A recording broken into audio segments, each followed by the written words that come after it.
Young got to press OK. Young children need time and space to thrive and flourish and move with pleasure. The more a child moves, the more they are stimulated, and the brain is always hungry for more stimulation. So, oh, I've just seen someone's popped something in the chat. Is that for me? Damon, are you going to manage the chat? That would be great. Yes, I will. I think people are just putting in there, saying hello and putting in where they're from. Okay, So that's lovely nothing. that everyone's saying hello. That's wonderful. So I'm just going to show you some yoga, what not to do yoga videos. Here we go. Oh, we'll do that later. We're not using any hoops, don't worry. We're not doing that one either. No headstands. No dogs. No handstands, no pictures. No partners.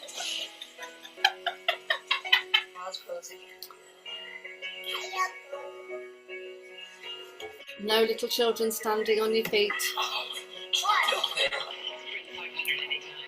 No contortion. Maybe we'll try that one. No doing yoga on your bed. Not going to work. And I'm going to stop the share there.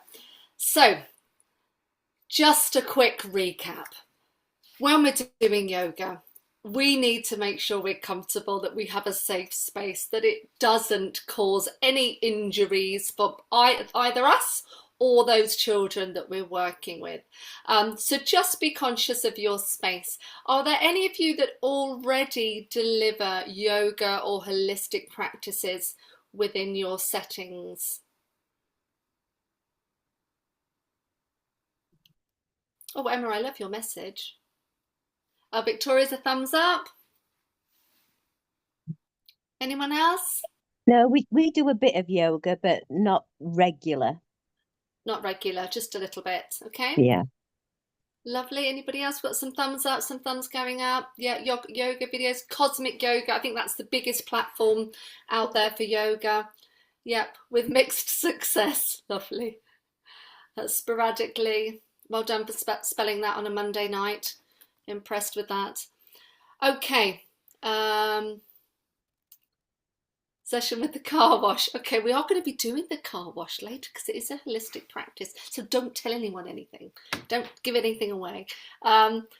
Okay, you only do it on Mental Health Day. Okay, fabulous. Right, let's move on then. Let's go back to the screen share. Here we go. Ooh, let me move on. Sorry, all my icons are in the way of my writing. Let me just move everybody over a little bit more. So holistic practices are approaches that view the child as a whole person. So it's really looking at that mind, body, emotions and relationships. So really is that holistic child. And in early childhood education, a holistic approach recognises that learning, well-being, behaviour, physical development and social connection are deeply interconnected. Now, holistic practices aim to support physical development, so one of the prime areas of learning, emotional well-being, again, one of the prime areas of learning, cognitive growth, which is essential for everything that we do, and social connection. So looking at communication as well, because communication is an outwardly form of expressing one's thoughts and connections. So communication, so we can see there that we're really connecting with those prime areas. We've got movement, sensory integration, motor skills, self-regulation, confidence, resilience, attention, problem solving, executive function, belonging, empathy and cooperation. Oh, the clicker. So some of the examples of holistic movement practices would be movement and play-based learning, where we're really focusing on that child. So it might be a total autonomous learning outside, like a forest school experience. It might be mindfulness and yoga. Maybe the child has a cuddly toy and just before sleep time they're laying on that mat and just having some quiet time. outdoor and nature-based experiences where you often see that going it's along with I can never say his name, Csikszentmihalyi, you know, the flow theorist. So engaging in that real flow connection time outside or inside, creative arts, music and dance, and nurturing routines and co-regulation. And then we have somatic practices. Now, somatic practices, these focus on the connection between the body and the mind. Soma means the lived body. And for young children, somatic practices help them tune into how their body feels and moves. So it's quite different to holistic. So somatic practices support understanding about the body, our body awareness. So noticing our posture, our breath, our movements, our sensory awareness, how it feels, feeling grounded, balanced and calm. Movement-based expression, so using the body to explore and communicate. And then also regulation through the body, so breathing, stretching, rhythmic activity. And those of you who have attended some of my other sessions will know about rhythmic entrainment, where we have our internal body rhythms reacting and responding to the external sound of rhythm and music.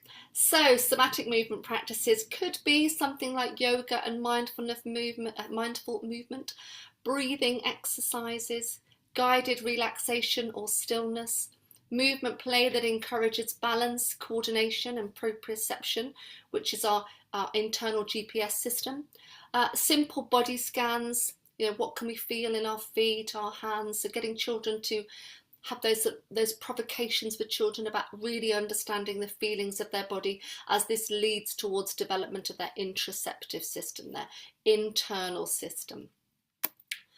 So how do holistic movement practices differ from other movement practices? Well, the embodiment of such practices go beyond the physical to include mental, social and or spiritual well-being, and benefits include calming the mind and body, improved mental well-being, better sleep, self-regulation, body awareness, mindfulness and self-compassion. Now, who doesn't need all of those things? We all need them. And that's the great thing about when we invest in somatic practice, holistic practices, is that it really does benefit us as the educator, as well as those children. So really do think about the benefits. And yes, you know, having it for Mental Health Day or for special days is great. But if we can embed it throughout our provision, then we know that that's really going to benefit those children. So through holistic movement, children develop strength, flexibility, coordination and balance. So that's very strongly connected with the vestibular system, while also enhancing their cognitive abilities such as problem solving, memory. So we know that when we do movement practices, it does increase the size of the hippocampus, which really helps with memory and recall and focus. And these activities often involve creativity, social interaction, fostering emotional regulation, self-expression and social skills. And by promoting a well-rounded approach to movement, holistic practices help children build a strong foundation for lifelong health, learning and well-being. So let's look at somatic practice, and we're going to do some activities in a moment. So embodied learning. Now there are two stages of movement. We have moving and then being moved. And we can see being moved as a strong connection with Gibson's theory of affordances, where the environment, the space, the equipment, the stimuli dictates the movement that happens, or it might be that another person is dictating that movement. And we're going to look a little bit at Vipassana, which is really understanding about our meditation through scanning the body. And we're going to look at it through three different avenues of Vipassana. So we're going to look at air, which is our respiratory system. We're going to look at water, which is our cardiovascular and lymphatic system. So more of the liquid that's going around our body. And then earth, which is our base, our foundation, our muscular and our skeletal system. So we're going to look at those in terms of responding to music. So what I've done here is I've popped down 3 pieces of music that I would suggest you use alongside these Vipassana motions, so looking at how we can deliver those. And these slides will all come to you. This recording is going to be available as well, so don't worry about writing everything down. So what we're going to do first of all is we're going to do the Vipassana air, the respiratory system. So I want you to trust me now. It's Monday. I know you've all had a busy day, but I want you to just stand up and give yourselves a little shake. Give yourselves a little shake, shake your whole body, just relax. If you can make it a little bit darker in your space, then do that. Make the room a bit darker so you don't feel that pressure of the light. Give yourselves a little shake. Lovely. Now what I want you to think about now is I want you to think about a string. So think about a string pulling up your head, pulling you really tall. Now that string goes all the way from your bottom all the way up your spine, and it pulls you nice and tall. So feel that string, feel your body stretching, and feel the connection with every part of your body as you pull yourselves up and feel nice and tall. Now what we're going to do next is there is no right or wrong. We are going to embody we're going to have some embodied learning. We're going to have embodied practice. I'm going to play that piece of music, and then what I want you to do, I'm going to keep my camera on, is I want you to think about your respiratory system first of all. So you're going to think about your breathing. You're going to think about all those nasal hairs moving as you breathe in through your nose and breathe out. I want you to think about your lungs.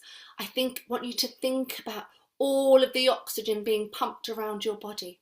And I want you to move as if you were walking on air. So really thinking about that air. So that's the first one we're going to do. We'll come back to the other 2. So I'm going to stop the share. I'm going to find my music. Are you all ready? Deep breathing, nice and tall, in through your nose, out through your mouth. Here we go. Let me put it from the beginning.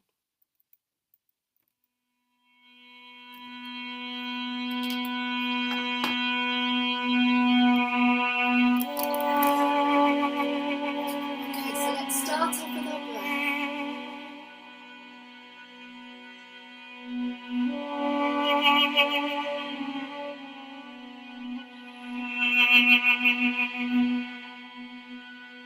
Use the music to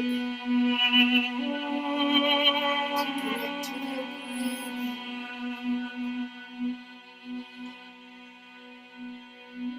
Maybe you want to use your hands as well.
Big exhale.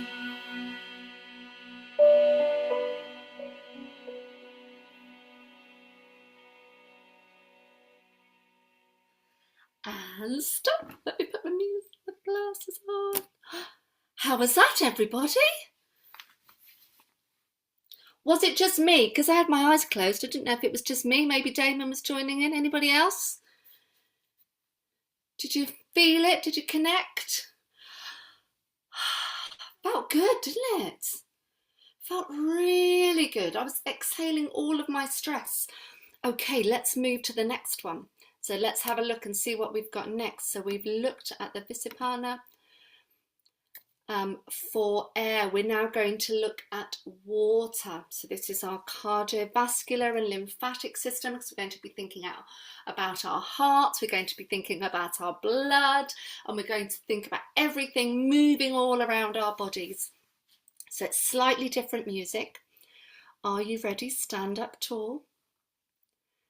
And we will get the music on. And this one is Camille Saint-Saëns, Carnival of the Animals. You might be familiar with this one. Oh, lovely, Claire. Very calming after a busy day. That's what we want, isn't it? Here we go. This is slightly different music because our lymphatic system and our cardiovascular system is a bit faster. So although we still keep thinking about our breathing, our movements are different.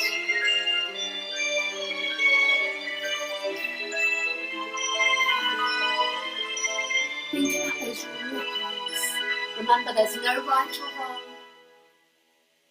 How is that moving?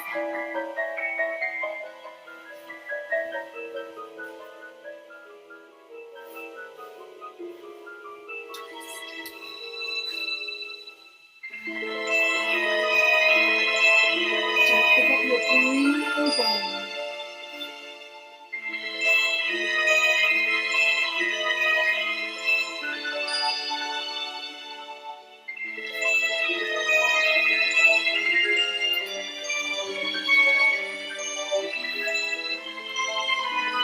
Maybe you're just moving your feet. Maybe you're spinning around. And getting lower. And getting lower. And lower. And lower. Lovely. Keep going. Think about your breath. Think about that blood rushing around your body as we increase our heart rate a little bit more. Beautiful. Maybe you're thinking about those ripples. Maybe it's like a river.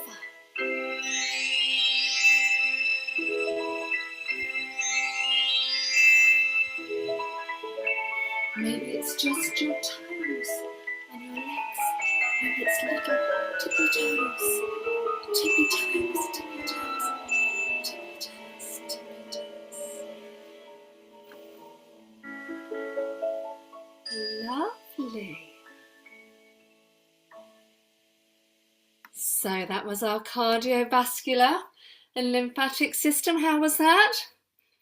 How do you feel? All good so far? Lovely. Are you ready for the last one? And then we'll have some feedback about it. Refreshing. Deep breath in. Deep breath out. In through your nose. And out through your mouth.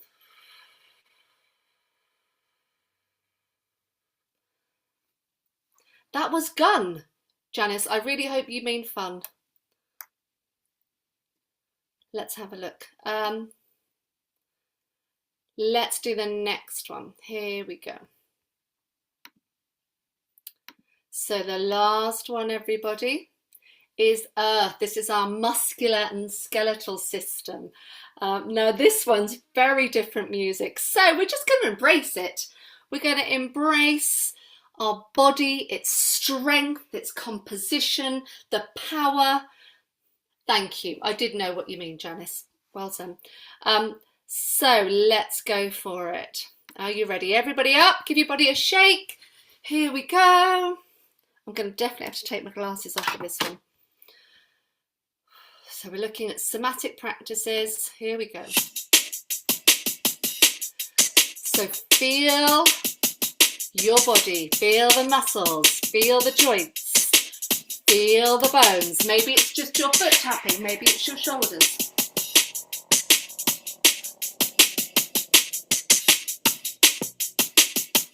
Feel the weight of your body.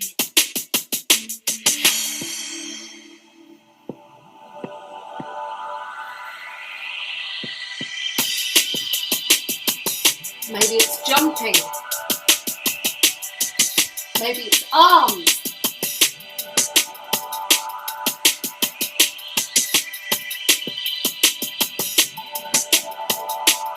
Maybe it's head. Maybe you're moving around the room.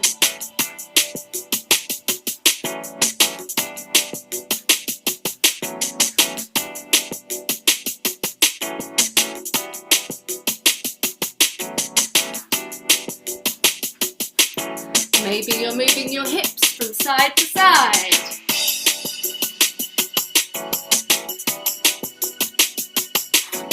Maybe you're bouncing on a ball. Oh yeah.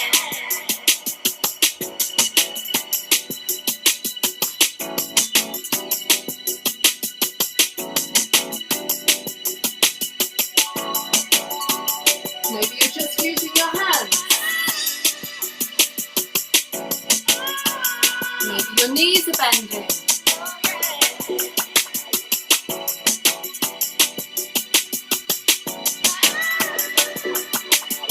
Close your eyes and feel your bones. Feel the power in your body.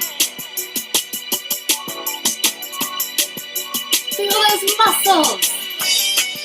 Maybe you can squat down and reach the floor and stretch up. Feel the muscles.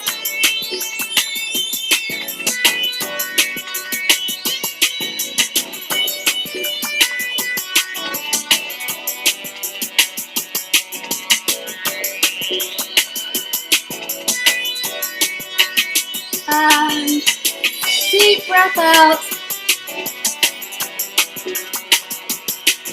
And we'll just gradually bring it back. Lovely. Fabulous, everybody. Oh no, that's a shame that the music kept cutting out. Was that the same for everybody? No? You could all hear it. Great. So, who wants to talk to me about that? Somatic movement practice with the support of music, associated music for the Vipassana body scanning. Who would like to talk about how it felt? Maybe one felt better than the other. Maybe you liked the music. Maybe you connected with your body better with one of them. Who would like to share? You like, Helen, does that mean you like the last one? I can see Helen's foot. Song 2 was better for you. Okay, you can come off mute and tell me, everybody. That's absolutely fine. Who would like to share? You love the second. Okay. Water was your favourite. Ah, interesting. So Camille Saint-Saëns, the aquarium, was one of the favourites. Anybody else? Song 2. You love that one, just what you needed after pushing the children to bed. 3, okay. Concentrating on slow stretches, breathing and grounding, lovely. Music sticks. It's the only thing that set an adult led in our day, yet I'm still confident to this camera on in front of people.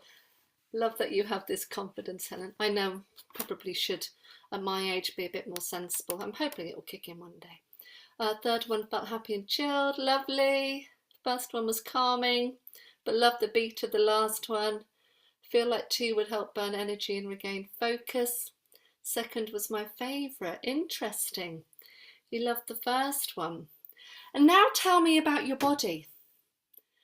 Tell me about any of that somatic connectedness. How did you feel?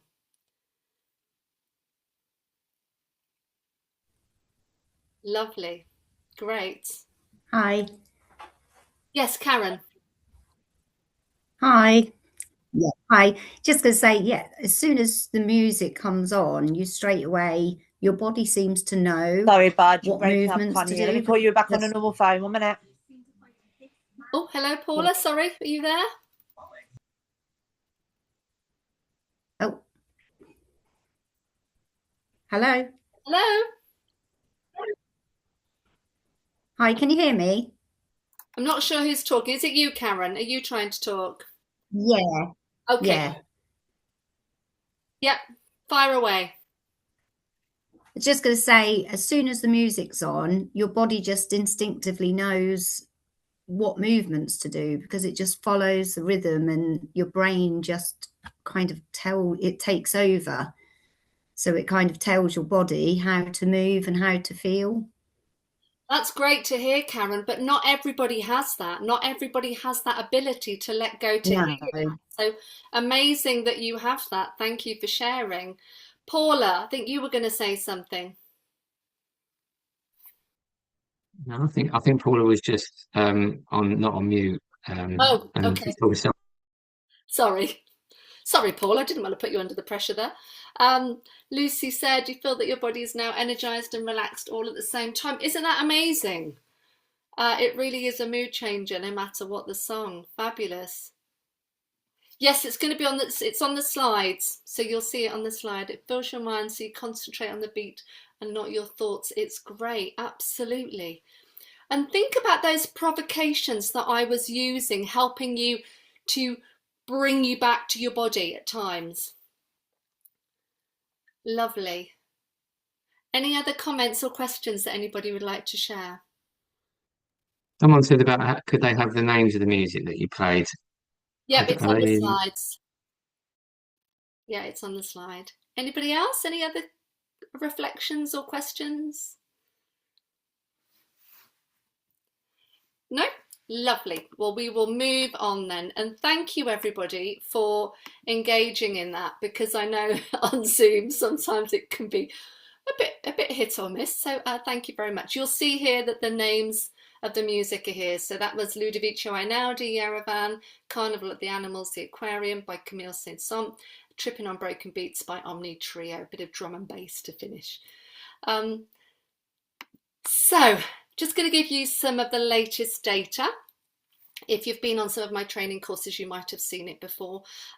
Without effective coordinated measures led by government, we run the risk that the next generation of adults will be the least healthy in living memory. And that's from the Physical Activity and Health report that came out from the Early Years Alliance by Baroness Frances de Souza. Children aged 3 to 5 years, their average daily screen time is 3 hours, and by the time a child is 8, they've spent over 1 year of their life on screens. And we are currently in a physical inactivity crisis, not just here in the UK, but globally in terms of early childhood. So there is a childhood inactivity crisis, and children cannot be held responsible for their lack of physical activity. It is not their fault. Our bodies are designed to move. So we need to find ways to facilitate more movement in whatever ways we can. And if that means movement and holistic practices, then absolutely. So some of you will know the answer to this if you've been on my sessions before. What is the recommended amount of physical activity that a child aged 2 to 5 should have every day? Could you please pop your answer in the chat room for me? Let's have a look.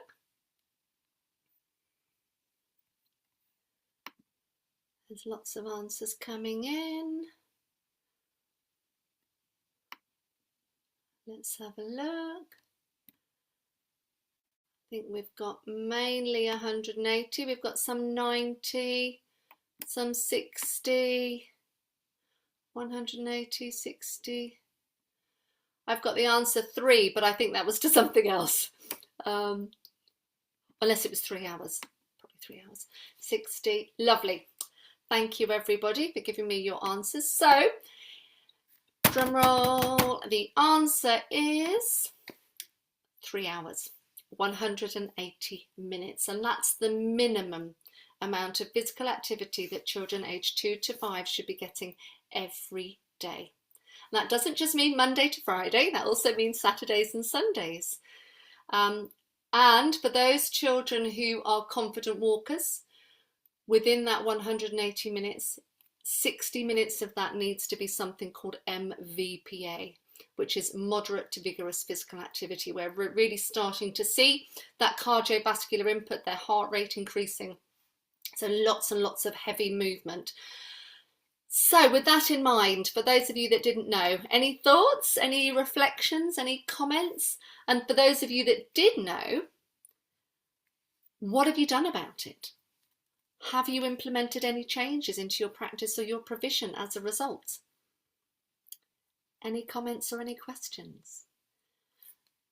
And you can come off mute and talk to me if you want to.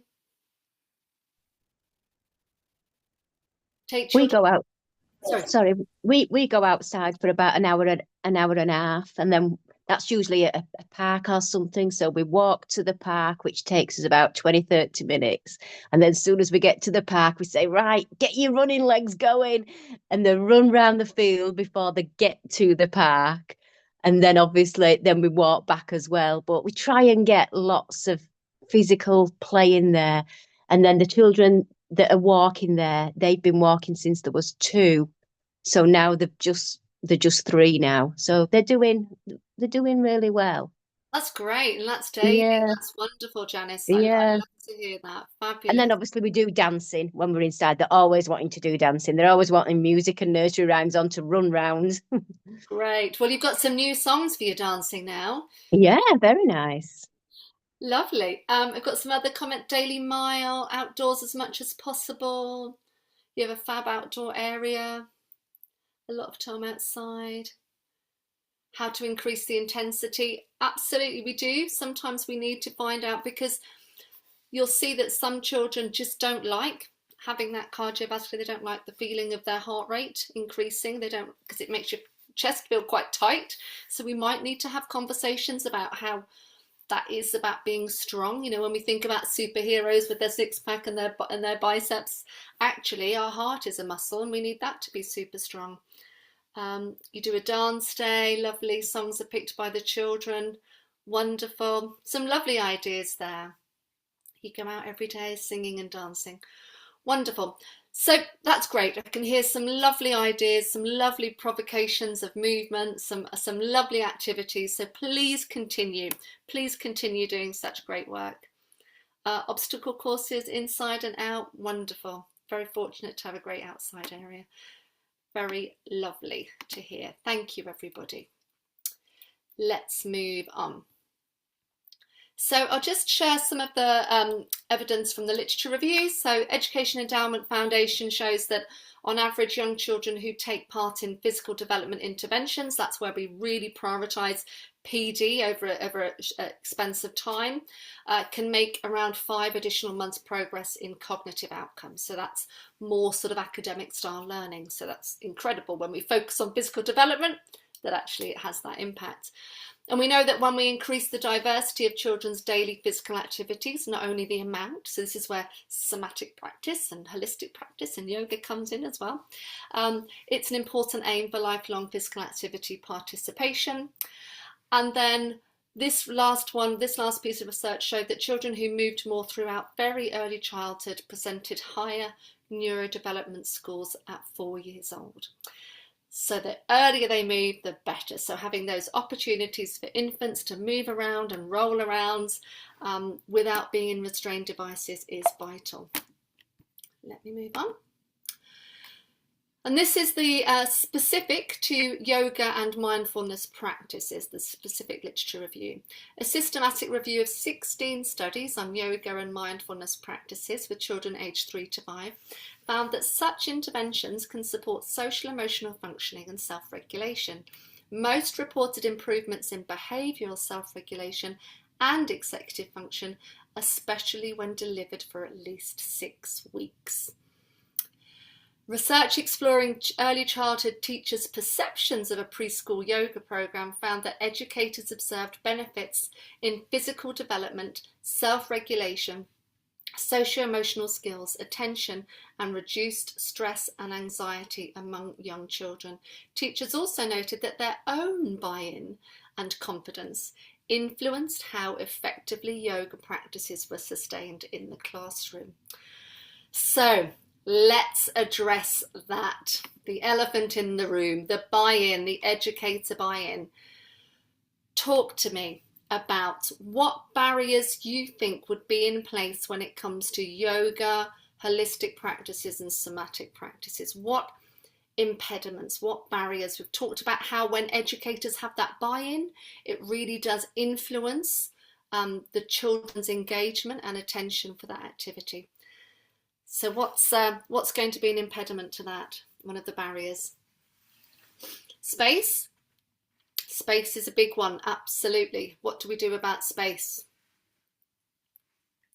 And Vicky's right, everyone having the confidence to move freely without judgment, a safe space. So maybe this is a conversation that you have.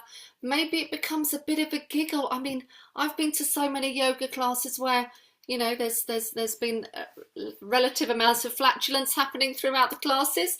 So it's about letting, you know, everyone have a safe space and feeling okay to be daft. Absolutely, Emma. Or not bendy. You know, when we feel happy and confident in our bodies, children will pick up on that. Confidence not only in children but adults too. Lack of understanding. So we need to be empathetic as well to other educators who may not find this, it might not be their thing. So maybe we introduce it gradually, and actually maybe they work with children who aren't feeling the same, who are feeling the same way, so that actually they're learning together. They're the slight reluctant ones that that are learning together. You have one family who are Christian and don't want their children to participate in yoga. So what I would say is that actually, because yoga, the heritage of yoga does come from a spiritual realm, I would say that maybe lean towards more somatic and holistic practices rather than yoga. For that one, sorry, that was my cat. Joining in together, lack of understanding. Yeah, so all of those. And actually, I think if we're honest with our space, with our colleagues as well, hopefully in your working environment you all feel comfortable and competent in each other's company, so hopefully that is a safe space for everybody there. Let me continue to share the screen. Okay, now I can't remember who popped it in the chat, but somebody knew this was going to be coming. So this is holistic movement, where we're going to revisit developmental movement patterns that happen from birth. So obviously breathing, that's pretty important. So we're going to be breathing. We're going to be thinking about touch. We're going to be thinking about distal. Sorry, let me just put this up. Which is, distal is our extremities. So we're going to be extending our arms and our legs. We're going to be thinking top to tails. This is where we think about our spine and we extend our spine. So we're going to stretch our arms out and stick our bottoms out as well. We're going to have upper body and lower body axis. So that means the upper body just does something on its own, and then the lower body does something on its own. We're going to have anatomical axis. That means that one side of the body does something. Maybe your leg kicks out, and then the other side. We're going to have something cross-lateral, so where it crosses over the vertical and the sagittal plane. So we're crossing over. So maybe we're clapping this side, maybe we're doing this, maybe we're touching our knees on the other side. And then vestibular, which is tilting our heads, or maybe even looking through our legs and going upside down. So, everybody, you need to find some socks. Go and find a pair of socks. They can be little socks, long socks, they can be a pair of tights, whatever you like. Go, go, go. Tights, socks, they can be trainer socks, they can be welly socks, they can be your partner's socks, anybody's socks. grab the socks.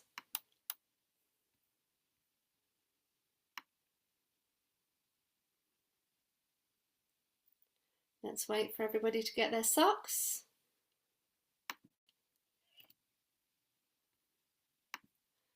Oh, Joanne, loving those socks.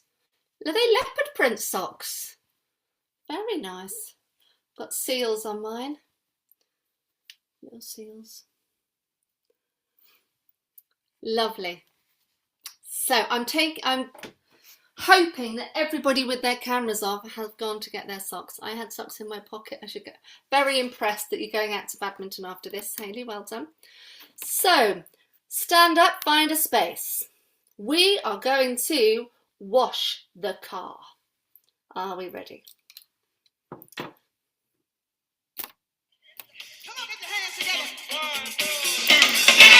Let's wash the car. Big arms.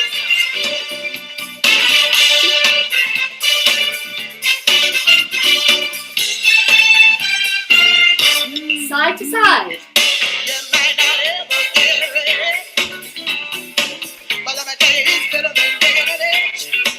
Just one side. One side. Ready? Woo! In the dryer.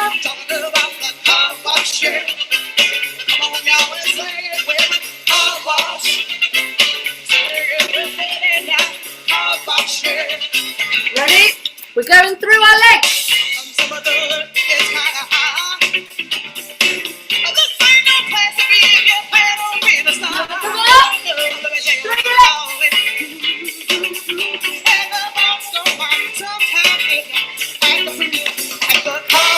Wash the wheels. I want to hear you sing it now. Car wash it. Come on, y'all, let's sing it with me. Big wheels. Car wash it. Out and in. In the waxer.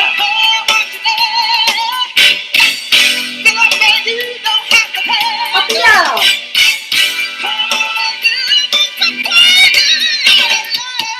Round and down.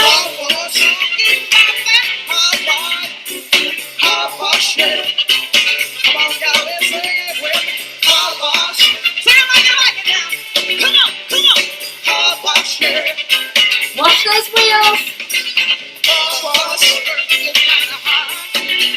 Wash the under chassis.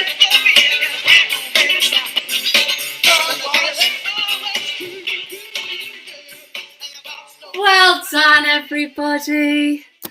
Amazing. Okay, have a little drink.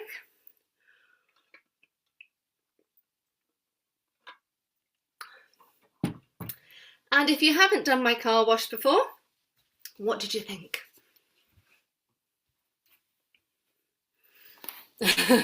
Lovely, Vicky.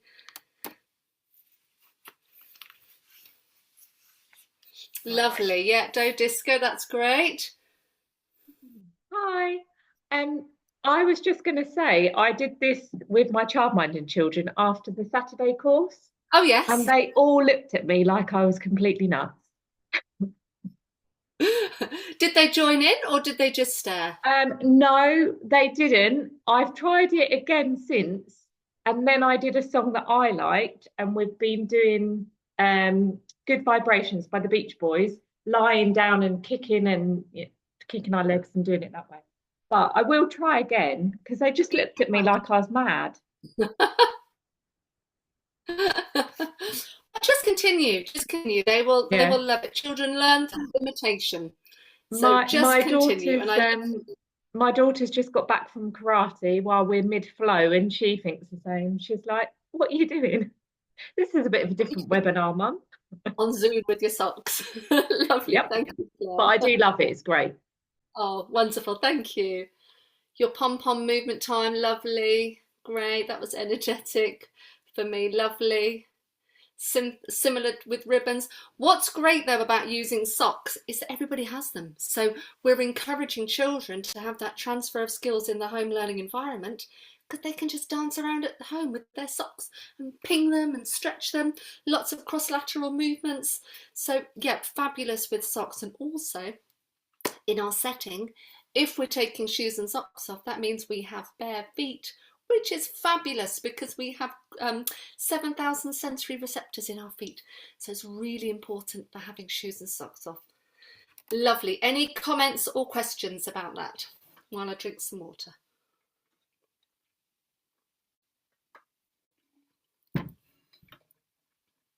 Wonderful. I shall move on.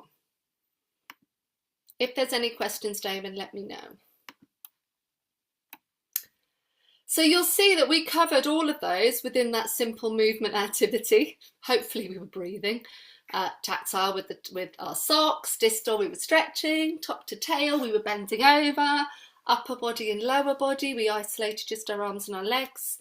We had left hand side and right hand side, cross lateral, and then head tilt when we again went through our legs. So we covered all of those movements. And we've just done that one. Now I'm going to move on to this one because, let me move past this one because I did share it in one of my baby music and sensory play courses. But if we have time, then we'll come back to it. But if not, I'll put the link in the video. You'll see it anyway because you'll get the slides. So let's look at early years yoga. Well, yoga offers young children numerous benefits, including improved flexibility, strength and balance. Also, it offers you, the educator, those benefits too. It also enhances their ability to focus and promotes emotional regulation by teaching mindfulness and breathing techniques. Through yoga, children develop body awareness, self-confidence while engaging in a fun, non-competitive activity that supports both their physical and mental well-being. Mindfulness and yoga, they go hand in hand through simple breathing exercises, stillness practices, and guided attention. Children learn to manage those big emotions, calm their bodies, and really be in their bodies as well, and they're able to focus more effectively.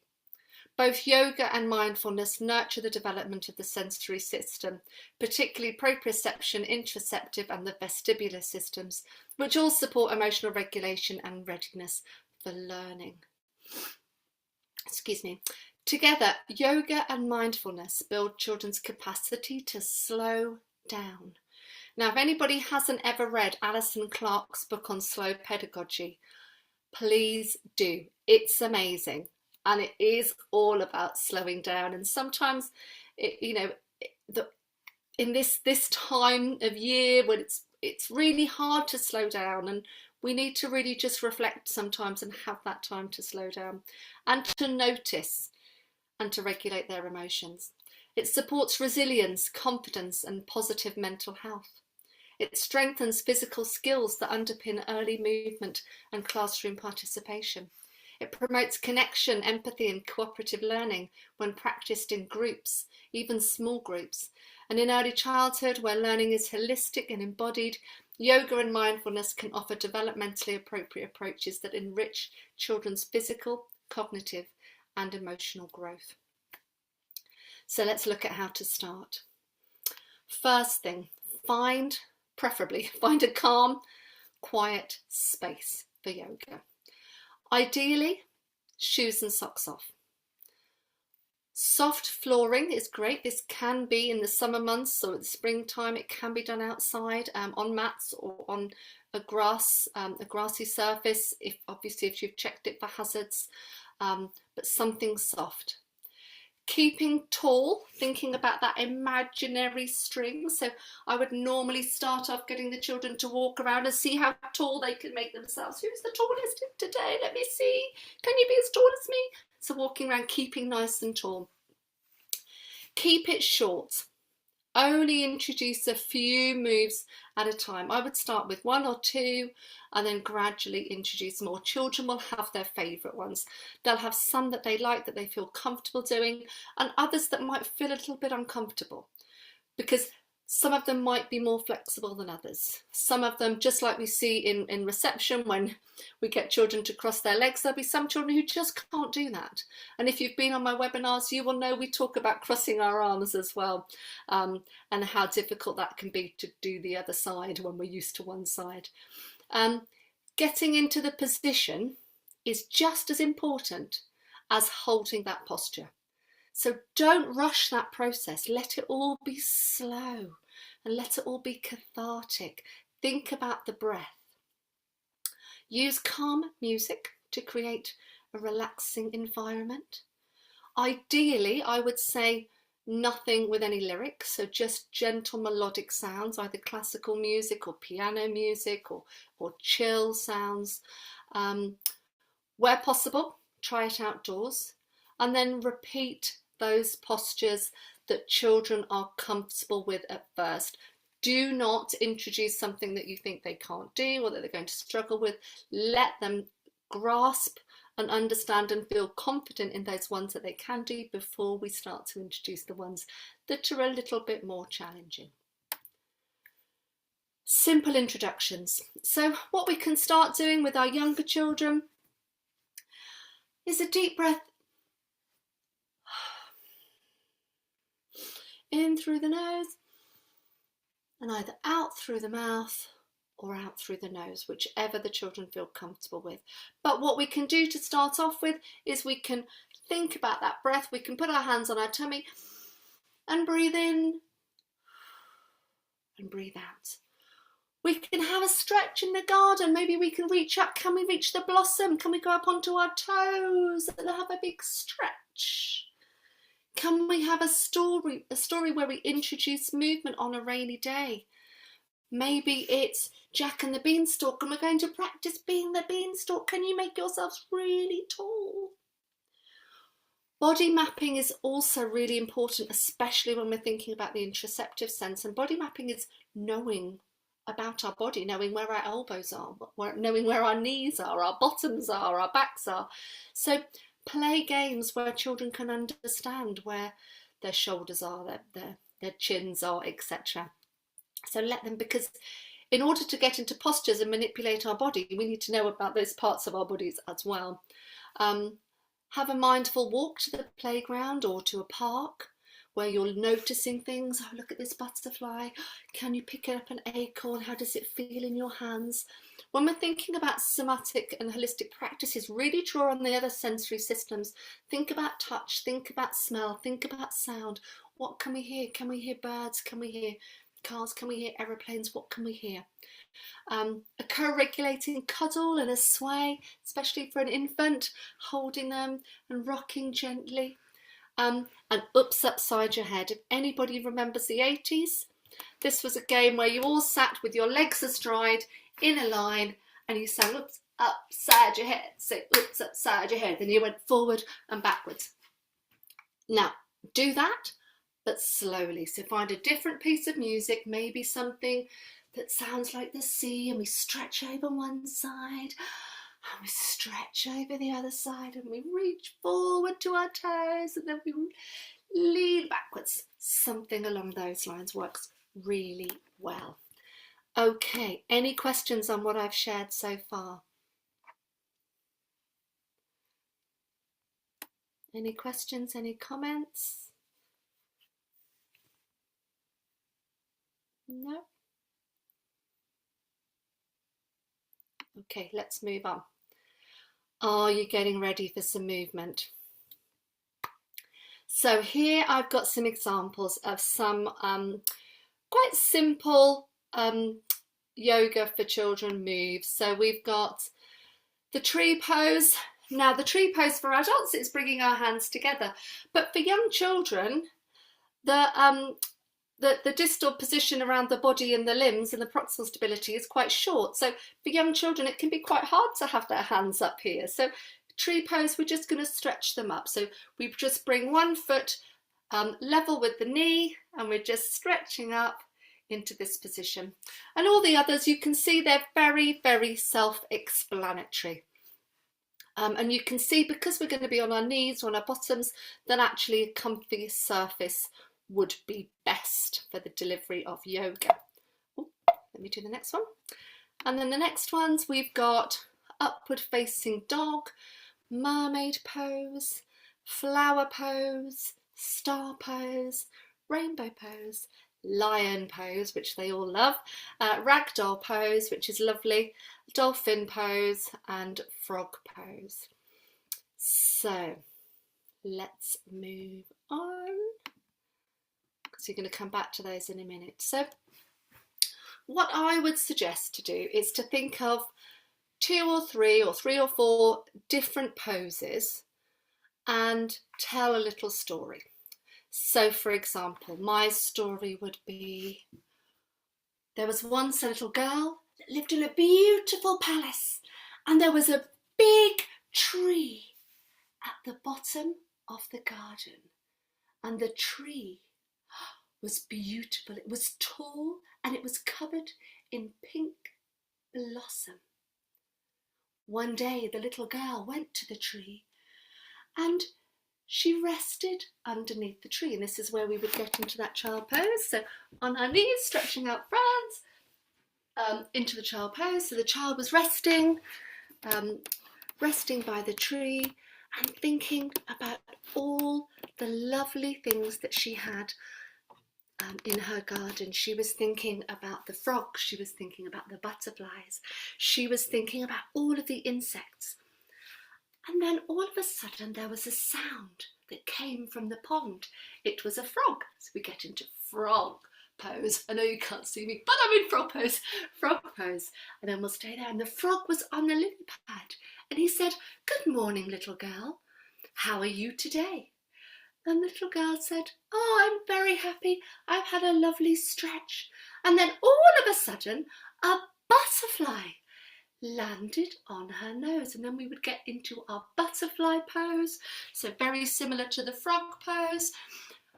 And the butterfly landed on her nose and it transported the girl into a mermaid, and then we get into the mermaid pose, which is similar to that of the frog, and it's a stretch across. So that was my very simple story, just using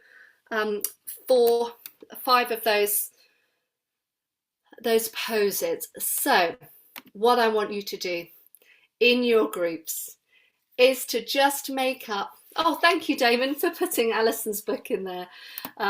What I want you to do, I'm going to get Damon to pop you into breakout rooms, and I will share. I'm just thinking, how will I share? Oh, I can share because I'm co-host. I will share the screen of those poses in the breakout room. I'll keep swapping from one to the other. And I want you to take 3, 4 or 5, depending on the age and stage of children that you look after, and come up with a story or a rhyme to go alongside those poses. Does that make sense, everybody? You know what you're going to do? Lovely. Damon, over to you. Okay, right. I'm just setting up the rooms. How long are we going to do this for, Helen? How long are you going to give everyone? I'm going to give them 10 minutes. 10 minutes, right? Okay. So I'm going to open the rooms now. So hopefully everyone will get assigned to a room. I think you have to accept. I think you should get an invitation to join a room, and you just accept it. Yeah, people are clicking and going into rooms. We're going in. Yeah, I'm now going to And share. hopefully, and Helen, you should hopefully be able to choose a room. If you go to breakout rooms, you might be able to choose a room that you can go into. Yeah, I've got to share the screen, otherwise they can't see what they're doing. So I'm just going to go in between these two. Can you see that, Damon? I can, but I don't know if they'll be able to see it in their rooms. I'm not sure. They will, because they will. I've put share Okay, to breakout right. rooms. Oh, brilliant. Brilliant. We have a mantra that we say to each other in our darkest days. And it seems to go.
Everybody coming back?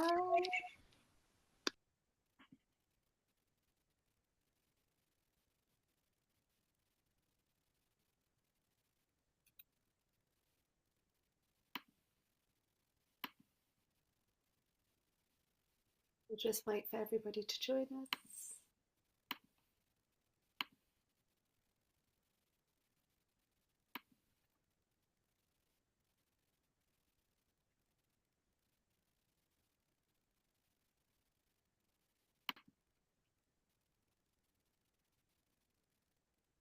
I've just seen from Angie, how would you introduce yoga for the first time?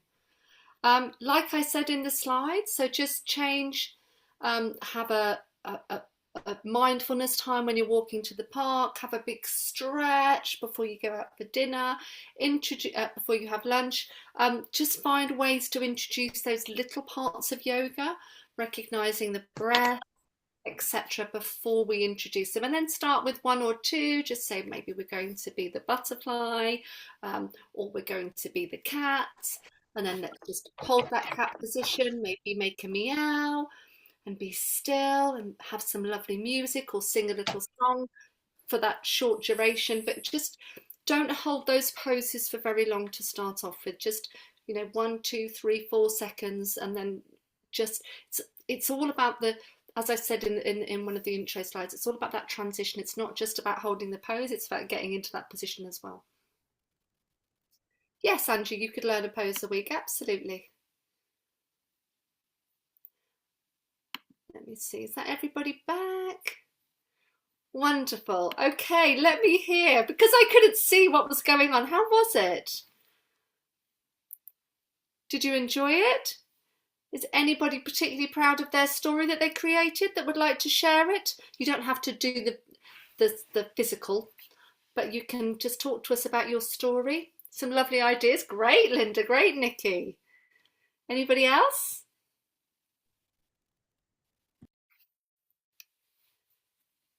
Anybody else like to share? Hi. Go, Tony. Hello. We was just saying about we could use maybe like the hungry caterpillar story, where some of the children already know that. So we could have, like obviously the butterfly move. You could have the the one where they're lying down. I can't remember the name. The downward, where they were lying on the floor and kind of like their head was up. That could be like the caterpillar, and then the child pose could be like the cocoon. But then some of the another lady on our group was saying that some of her children are not even sitting up yet. So then we're trying to figure out how we could then adapt some of their moves to include those children. So I don't know if you have any ideas about that. Well, if they're doing laying down, there are some laying down ones to do. You often see babies doing some of the laying down moves, Yeah. without even realizing. Let's get the screen up again. Here we are. Can you see that, everybody? Hopefully you can. So, for example, the upward facing dog is a step on from tummy time. We can have the child's pose, which is a nice easy one on the floor. A cat pose, again, for children who are crawling. So there's lots of ways to facilitate that. The downward dog pose is a great one for looking through your legs and waving. So there are plenty that you can start to facilitate with young children. Did I see somebody else putting something in the chat? Oh, Rebecca's having problems. One day a child wanted to go on a boat to an island to look for the mermaids. While on boat, the child passed a very tall mountain with a rainbow going over the mountain. When the child reached the island, they saw a mermaid and a frog sitting on a stone, talking to a dolphin in the sea. Wow, I love that, Rebecca. Are you after my job? That was amazing. Love that. We did a story about a mighty tree, which was visited by a cat, dog, and little girl. Little girl sat in a butterfly to oil up and to roll up and see a rainbow. Hi. Hello. Helen, sorry. Lucy. We did a story in our room where we started with a cat that went for a walk in the park, who then saw a tall tree which had a rainbow behind it. This rainbow was magical and took us off to various lands when we went over the rainbow each time. So we went to a farm and met a cow, and then we went to a rock pool, met a starfish, and then met a mermaid in the lagoon, each time with a rainbow in between. And then we went into the jungle and saw a lion, and we introduced a pose called the cobra. Not sure how the Lovely. children would do that, but we'd see how we got on. And then to get home, we went on the boat past the mountain and back to the park to finish with a child's pose. I love that. Look at this. Honestly, us early years educators, we're all so creative, aren't we? Look at these fabulous stories that you're coming up with. It's amazing. Wonderful. And just one thing to say, when we create those stories, just again, don't rush from one pose. It's about that slow pedagogy. It's about having time to be that tree, having time to rest on the lily pad as a frog, and really not rushing into the next one. I would love to hear them all, but we've got to go on. We're nearly coming to the end. So, just talking about breathing. There are 3 different types of breathing that I introduce for babies and infants and toddlers. Is belly breathing, so that's where we place our hands on our belly. And we imagine blowing up a balloon. Inhale through your nose, you should feel the belly rise. As they exhale, the belly deflates. But also you can place bean bags on the chest as well to breathe in, and as the chest rises, and then breathe out, the chest lowers. The flower and candle. Sniff the flower. Blow out the candle.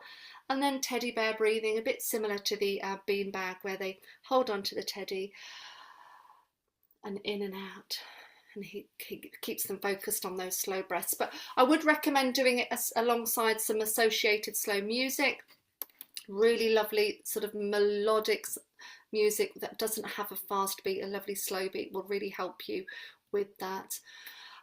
Again, music can aid focus. Sand timers can help manage that time. Feathers can trigger our senses. Lavender scent to instill calm. Soft lighting for relaxation.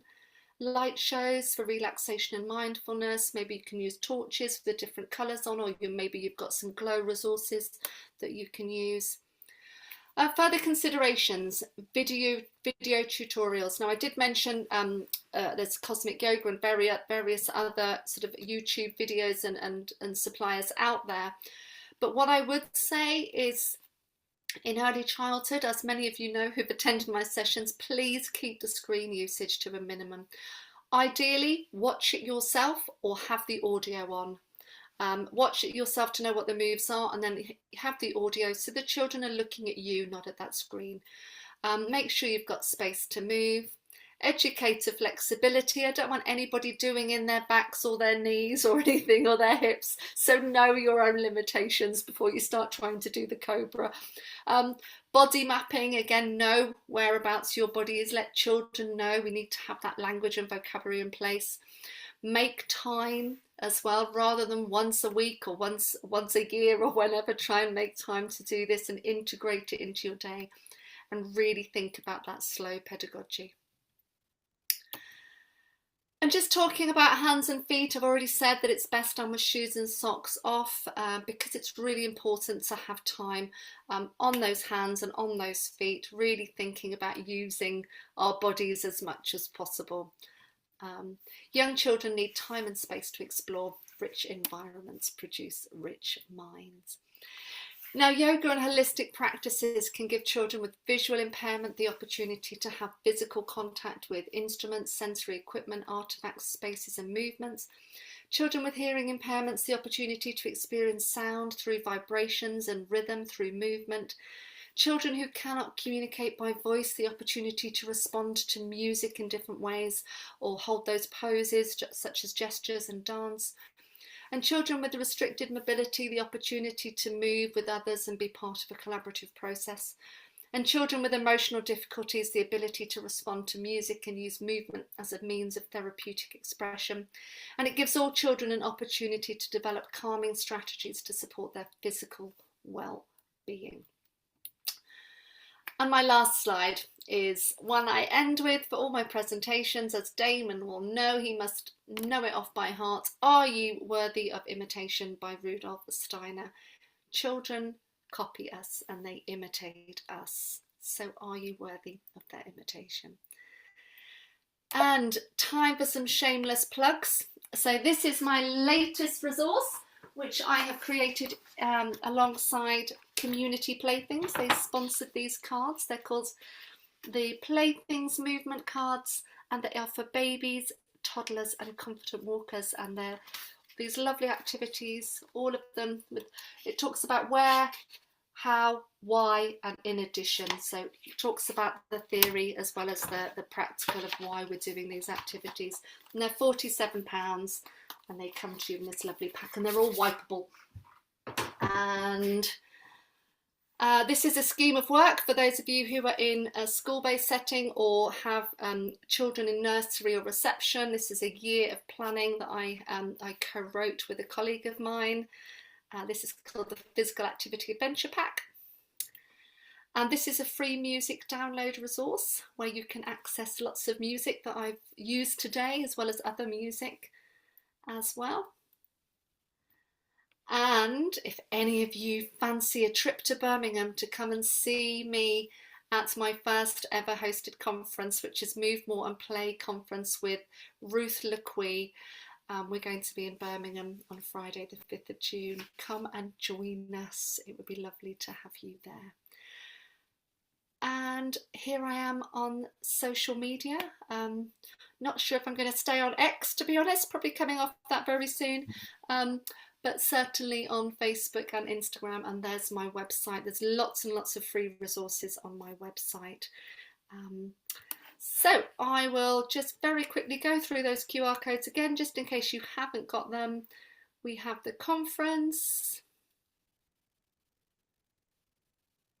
We have the free music download resource. We have the PAP, Physical Activity Adventure Pack. And we have the Playthings cards from Community Playthings. And I'm going to stop the share.